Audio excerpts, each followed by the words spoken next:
What's up, guys? Rick here with a props video for this week's PGA Championship. When we get major championships, we get a lot of competition, we get a lot of betting options, and this is the time of year where it makes the most sense to really dive into the props board and all the offerings, because there's a lot of bad lines, don't get me wrong, but I believe there are some good lines that we should be taking a look at. We'll also maybe talk about some Tiger Woods props as well. So let's dive into all the prop selections for the week and see if we can find a little bit of value.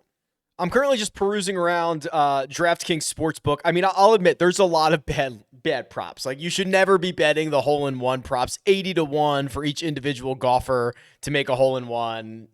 Just, it's such a sucker bet. But the one that did catch my attention is something called to lead after round one and win.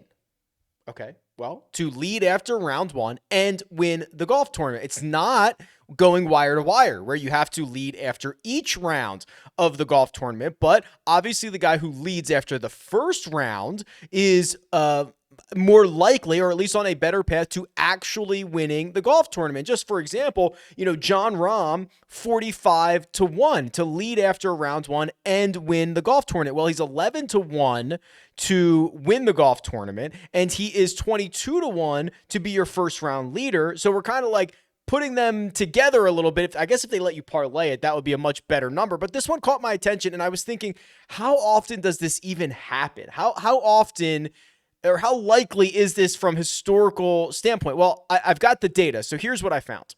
So I've got 1,149 tournaments loaded in right here. That's PGA Tour events. It's major championships dating back to, well, the majors go back to 1980. And of those 1,149 instances, the winner led after the first round 202 times. That's about 17.5% of the time. And what you'll note is some of these guys more recently, if you remember, Jon Rahm did it just in Mexico a couple of weeks ago. Like when Sam Burns won at Innisbrook, he won the golf tournament, was the first round leader, but was not in first after the second and third round. Same with Tom Hoke. He was not in first after the second round. Matt Jones, Patrick Reed, not in first after their recent wins. So it's obviously rare. Only 17.5% of the time it's going to happen, but it's not unheard of. So let's look at it from just a major championship standpoint and see if those numbers are a little bit different.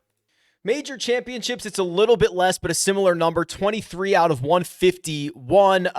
Dustin Johnson, the most recent to lead after the first round and then go on to win the major. Scotty Scheffler led after rounds 2, 3, and 4 at the Masters, but he did not lead after the first round. So it's about 15 to 17.5% of the time that this is actually occurring. So when you start to look at the odds, Jon Rahm 45-1, Justin Thomas 50, Xander 80, Hideki 80, it looks like they're kind of just taking the outright win odds, multiplying them by 4 and saying if you lead after the first round and win, these are the odds. So it's not great. It's close. If you wanted to just add a little extra something to your outright, I don't mind doing it this way. But there are obviously some guys who play better than others in the opening round. So this is the holy grail. This is my website, RickRunGood.com. You can filter this data by basically any way you want. What I have loaded in right now is since the start of the 2020 season, so this season and the last 2 seasons, who are the best players in round 1? Well, Jon Rahm is gaining 2.3 strokes per round in the opening round, and that's 51 different opening rounds. And you can see gained 6.3 in Mexico, led after that round, gained 6.7 at the Farmers, gained 6.4 at an event that he played on the European Tour in Spain. Like, he's capable of going and getting really, really hot. Patrick Cantlay is another one. Patrick Cantlay plays very well in the opening rounds, 2.1 strokes gained. He's second to Jon Rahm. Scotty Scheffler is like 4th or 5th on this list, depending on how much of a sample size that you want to use. And then Xander Schauffele also gets off to a hot start. In fact, actually, hold on. Let me go back to Scotty Scheffler because I think I saw something crazy there. Yeah, Scotty Scheffler has not lost strokes to the field in the first round in 1, 2, 3, 4, 5, 6, 7, 8, 9, 10 consecutive tournaments. Wow. That's very, very strong. So if you're looking to make this bet, which I think is okay, I don't think it's great, I would probably take a flyer on Cantlay or Xander to potentially get that first major championship, guys that play historically well in round one, and then also have the upside to win golf tournaments. And then Scotty Scheffler would kind of be like, any way you slice this, Scotty Scheffler is going to be one of the most logical options. Scheffler 50-1 to lead after round one and win. Xander is 80-1 to win after the first, to lead after the first rounds and win. Patrick Cantlay 55-1. So those are the odds there. I think they're okay. They're obviously not losing money on this, but there are some guys that I think are better suited for it than others. They also, DK Sportsbook that is, they also have these player parlays, which is a golfer to win this week's PGA Championship and the US Open. And these they're sucker bets. Let's be real. They are sucker bets, but some of them are very, very long. For example, Hideki Matsuyama is 800-1 to win both this PGA Championship and the US Open. Well, let's think about this. If he's 25-1 to win this week, which let me get his real number here from DK Sport. He's 28-1. So if he was 28-1 at both major championships, very, very, very, very rough math, he should be like 784-1. Very rough math. There's a lot of other factors in place, but he should be about 784-1 to win both legs. Well, whoever wins this PGA Championship is likely to be much shorter at the US Open. So if you say Hideki's going to be 28 this week and then he's going to be 15 at the US Open, it's closer to like 420-1 is what his true odds are. Again, a lot of issues with that, but I would not mind, and you're going to lose this so often, but I would not mind an 800-1 flyer on Hideki winning each of the next two legs, because that's the price on it right now. And really, of the other guys that are 800-1, Shane Lowry, Will Zalatoris. Lowry won the Open Championship a couple of years ago. Zalatoris does not have any win on his PGA Tour resume. Like, Hideki very easily the cream of the crop there. Again, and what the odds are likely to be, 800-1 is, I guess it's not the worst thing I've ever seen. Obviously very unlikely, but if you're looking for like one of those $5 flyers, that's not bad. There is one prop on DK Sportsbook that I think you actually immediately have positive EV on. We'll talk about positive EV in a second. And almost every single time you place a bet, it's always negative. And when you walk into a casino, it's always negative. I think there's a 1% edge, which sounds small, but when you're usually giving up 10, 15, 20%, we'll take it. On this one here, will the winner be in the final pairing? And yes is minus 250. And that is generally implying there's a lot of calculations you can do here. That's generally implying that's going to happen about 71% of the time.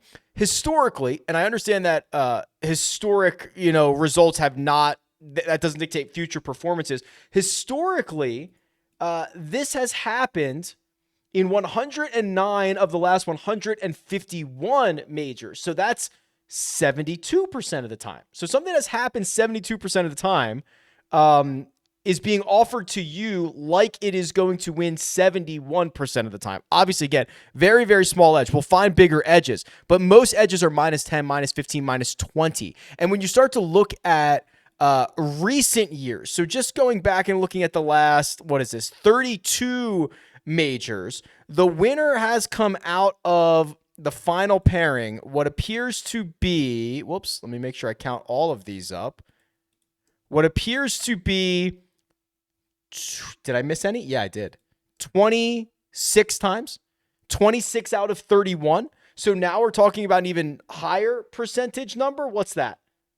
26 divided by 31. That is 84% of the time. So even in recent history, the winners come out of the final group, the final pairing, much more often. So this is one that I think I like. I know it's minus 250 and you want to come on here and you want to get multiples of your investment, but that feels like a decent one here out of the gate. The worst wagers that you can make besides the hole-in-one wagers are probably the player winning margin ones. Cam Smith to win by 2 or more shots, 40-1. To win by 4 or more, 70-1. Like, that's already built into his odds. And he doesn't care about that. I hate it when bets, when the golfer you're betting on or the athlete or the team or whatever, when their goals do not align with yours, it's bad. Cam Smith doesn't care if he wins by 2, 3, or 4. If he's got a 4-shot lead on the 18th green, he's not trying to make that putt. He's trying to get home in 2. He's trying to get home in 3. It doesn't matter, right? Scotty Scheffler punted away a couple of strokes on the 18th hole on Sunday at Augusta National. 4 putting there? Because it didn't matter. And would have spiked all of those wagers for you. So I hate those more than anything. Let's dive into more. So PrizePicks has started to release their prop market for the week, and I imagine more are going to come out. If you haven't played on PrizePicks, it is available in a lot more states than sports wagering is, which is great. So a lot more people have access to this. Very simple over-unders that you can – I believe you really have an edge on. I've made a lot of videos about this. I have a website that I have a dashboard that allows you to look at all this stuff. So I believe there's an edge here. So what I noticed is I'm going to get to strokes and I'm going to get to birdies or better here in a second. I saw they have this, which is so brilliant. They did this for the Masters as well. It's called holes played. And they basically are going to set most of the guys at 36.5 holes played. So it's really just going to be like, are they going to make the cut? That's their way of saying, is this golfer going to make the cut? If you think they are, you take the over. If you think they are not, you are going to take the under. So the way that this works on PrizePicks is I could choose Tiger to go over on 36.5, and then I could, pick Scotty Scheffler under 71.5 for his first round, and that would pay out, 100 would pay out 300, so it'd be 3 times return on my investment. So the big kind of secret with PrizePicks is that they have guaranteed payouts. So no matter what the true odds of these events occurring are, they pay them all out like they are even money, which they are all not. So, for example, if you go to Bet365, this was the only place I saw had to make the cut props up yet. You will see Tiger Woods here is minus 150 to make the cut, more likely than not. Now, obviously, there's a little bit of Tiger juice in there, whatever. We can argue back and forth. But the wager at PrizePicks is being treated like even money, even though he is the favorite to make the cut. And what I imagine is they're going to release a lot more of these holes played props with other guys that are minus 150 or minus 160. This is the entire premise behind the website that I created, RunGoodProps.com. That's a website that just shows you which of the props on the board are at PrizePicks are the largest favorites, because when you start building entries with favorites instead of things that are even money, you have an advantage. Real quick, just so you can hammer home the point here. So this prop here, this shots on goal prop, is actually minus 170, which means it's 60% likely to happen. PrizePicks thinks it's only 50%. San Francisco versus Colorado, first inning runs allowed, the over, minus 175. So that's the whole premise, right? You can go to Run Good Props, you can check it out. But the premise is find the bets, the props that are most likely to win and smash them at PrizePicks. So I saw 36.5 holes played for Tiger. The over, that's kind of interesting. I don't mind that at all, especially because we know that is the favorite side of it. I imagine more of those are going to come, and we can compare those as well. Here are the stroke props. They've got Tiger at 74.5. Then they've got the notable suspects, anywhere from 70, 71.5, 72 in some cases. And these are all for round one. And then I saw this one. I saw John Daly, 83.5. That's fun. How about that? That's fun. So I have on my website, I have all PGA Tour, Korn Ferry Tour, European Tour, Champions Tour rounds. John Daly, here's his profile. Has not been good on the Champions Tour. Okay. He has been, he does not have a top 25 this season. He's been losing strokes consistently. So just his last couple of starts, DQ, T65, T42, T59, T66, 27th, withdraw, T58, T31. Not good. Not good at all. He did play the PGA Championship last year, lost 20 strokes to the field, shot like 80. Let me go back and actually look at what he shot. He shot 85 and 86. Now, that Kiowa was very, very difficult. But you could argue he was playing better before that, right? He had a T10 on the Korn Ferry a couple of weeks before. He had a couple of top 25s before that. I would argue he was playing a bit better on the Champions Tour than he is right now. And there's going to be wind out there on Thursday, right? And especially if he has an afternoon tee time, I'm not sure that number's high enough. So 83.5 for John Daly, I think it's over. And then looking at Tiger, so we can kind of make an old man entry here. I think I like the under on 74.5. There is, so it's a par 70. It's going to be hard. It's going to be really hard. I would not be surprised to see the course play 3, maybe 4 shots over par. So you're asking Tiger to shoot field average or maybe slightly better, depending on how tough it's going to be. I imagine Tiger is going to be at his best early in the week, right? He looks strong in everything that we've seen, but we saw at the Masters, as the week goes on, it gets more and more difficult for him. I imagine he's going to be the strongest early. I also don't think Tiger makes that many big numbers. You know what I mean? Like he's just such a tactician that I think he could get around Southern Hills in the opening round, just playing a bunch of par golf and make a couple bogeys, make 2 birdies and move on. If we look at his stat profile from the Masters, rounds 1 and rounds 2, he was awesome on approach. 1.7 strokes gained in each of those rounds. The putter was great. That would be a great stat profile, right? Be a 0 off the tee, gain 1.5 on approach, gain 1 with the putter, and you have gained like 2.5, 3 shots to the field, and you smash your prop total. That's what I envisioned. And then what you saw was, as the week went on, he lost the putter. The approach play he was exhausted. He was spent. He had nothing left in the tank. So I think we have an opportunity to make an old man entry here. Over 83.5 John Daly, under 74.5 for Tiger Woods. Then you start looking at the other ones, and you could. Remember, it's those same guys that we talked about who get off to hot starts. Xander Schauffele was in the mix, right? Xander Schauffele gets off to hot starts. Patrick Cantlay gets off to hot starts. The other thing I wanted to do is I wanted to look up first rounds in major championships. Let me plug that into the Holy Grail.